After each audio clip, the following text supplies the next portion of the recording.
Hey family, King Kurus here, your Black History buff. Real quick, before the show starts, I just wanted to let you know that rather than running an ad for some random product, I've decided to bet on myself and use this spot to ask you to join me on Patreon. By joining, you'll help keep the podcast ad light, support the work that I do, and help me build a community away from the algorithms. And guess what? You can join for free. So if that sounds good, head over to Patreon and search for Black History Buff, or just check the link in the description. Alright, I'm done. Now, let's jump into today's episode. Hey family, this is King Kurus, your Black History Buff, and today I'm bringing you a story about a modern day revolutionary who's making waves across West Africa, Captain Ibrahim Traoré. Now, you might be asking, who is Traoré and why should we care? Well, this young leader is rewriting the playbook on leadership, sovereignty, and anti-colonial resistance in Burkina Faso, a nation with a deep history of standing up to imperialism. Traoré's rise to power isn't just a story of a military coup, it's a continuation of a legacy that dates back to legendary leaders like Thomas Sankara. So, let's take a walk through history and see how Captain Ibrahim Traoré is carving out a new chapter for his country. To understand Traoré's impact, we need to understand context. Burkina Faso, a landlocked nation in West Africa, has faced decades of instability, from military coups to jihadist insurgencies. Since gaining independence from France in 1960, Burkina Faso has struggled with neo-colonial influence and internal conflict. In recent years, extremist groups have gained ground, displacing millions and creating a humanitarian crisis. People grew tired of ineffective leadership and the continued reliance on former colonial powers. Enter Captain Ibrahim Traoré. In September 2022, Captain Ibrahim Traoré, then just 34 years old, led a coup to overthrow the interim government of Paul-Henri Damiba.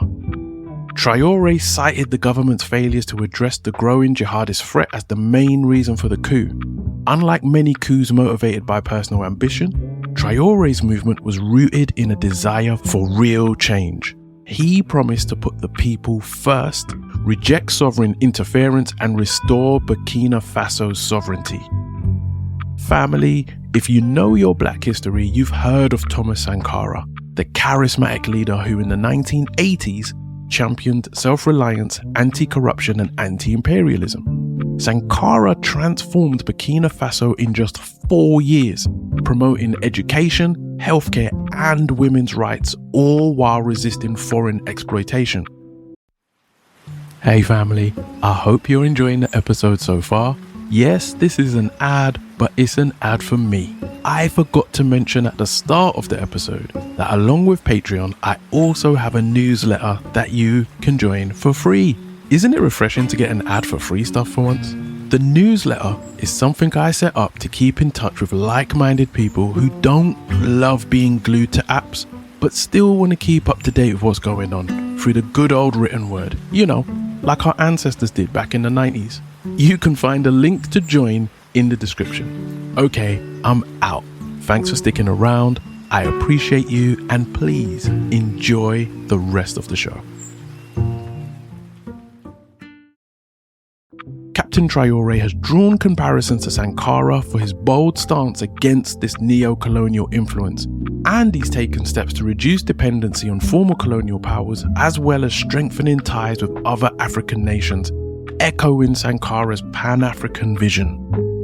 But let's talk about Traoré's vision. Since taking power, Traoré has focused on rebuilding the nation from within. His government has prioritized security by strengthening the military and taking back territory from extremist groups, self-reliance by promoting local industries and reducing reliance on foreign aid, and unity by bridging divisions within the country to foster national solidarity. Captain Traoré's story isn't just about Burkina Faso, it's about the broader fight for African sovereignty. His rise signals a shift in the continent's political landscape. where young, bold leaders are stepping up to challenge old systems of power. But here's the question. Will Traoré succeed where others have failed? Can he truly deliver on his promises and chart a new course for Burkina Faso? Only time will tell. But one thing for certain is his leadership has reignited hope in a nation that has been long burdened by conflict. But what do you think, family? Do you think Traoré is the leader Burkina Faso needs to break free from the chains of neocolonialism? Or do you think this is just going to be another failed attempt? Let me know in the comments. And as always, if you want to support the work I'm doing, join me on Patreon, where you can get ad-free episodes, learning materials, your name in the end credits, and anything else I can think of to add as much value to your lives as I can. Until next time, stay blessed.